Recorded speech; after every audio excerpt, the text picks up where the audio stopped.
Ready start. ફકરો. માનનીય અધ્યક્ષશ્રી, આપણા દેશમાં શિક્ષણનું પ્રમાણ સતત વધી રહ્યું છે, છતાં યુવાનોમાં બેરોજગારીની સમસ્યા ચિંતાજનક બની રહી છે. દર વર્ષે મોટી સંખ્યામાં યુવાનો અભ્યાસ પૂર્ણ કરીને રોજગારની આશા સાથે બહાર આવે છે, પરંતુ તેમની લાયકાત મુજબ રોજગારની પૂરતી તકો ઉપલબ્ધ થતી નથી. તેના કારણે આર્થિક મુશ્કેલીઓ વધે છે અને ઘણા યુવાનો નિરાશાનો અનુભવ કરે છે. સરકાર દ્વારા વિવિધ રોજગાર યોજનાઓ અને કૌશલ્ય વિકાસ કાર્યક્રમો શરૂ કરવામાં આવ્યા છે, છતાં તેનો લાભ દરેક યુવાન સુધી અસરકારક રીતે પહોંચે તે માટે વધુ પ્રયત્નોની જરૂર છે. ફકરો. આજના સમયમાં માત્ર શૈક્ષણિક ડિગ્રી પૂરતી નથી, પરંતુ વ્યવહારુ કૌશલ્ય પણ એટલું જ જરૂરી બની ગયું છે. ઉદ્યોગોની જરૂરિયાતને ધ્યાનમાં રાખીને તાલીમ કેન્દ્રો શરૂ કરવા, આધુનિક ટેકનોલોજીનું જ્ઞાન આપવું અને યુવાનોને સ્વરોજગાર માટે પ્રોત્સાહન આપવું જોઈએ. નાના અને મધ્યમ ઉદ્યોગોને પ્રોત્સાહન મળશે તો સ્થાનિક સ્તરે રોજગારીની નવી તકો ઊભી થશે.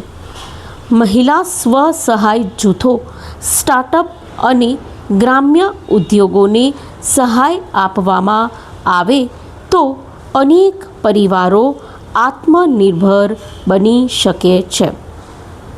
ફકરો. ખાનગી અને સરકારી ક્ષેત્ર વચ્ચે યોગ્ય સમન્વય રહે તે પણ ખૂબ જરૂરી છે.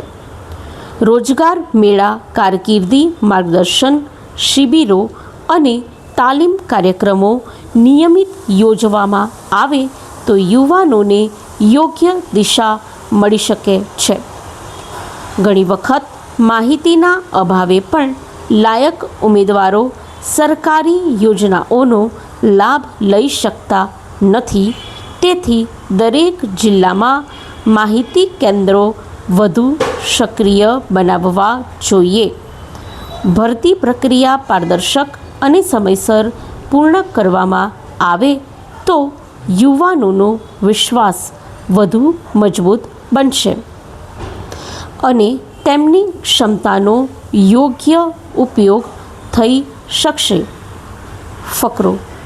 અંતમાં હું એટલું જ કહેવા માંગુ છું કે બેરોજગારીનો પ્રશ્ન માત્ર વ્યક્તિનો નહીં, પરંતુ સમગ્ર સમાજ અને દેશના વિકાસ સાથે જોડાયેલો છે.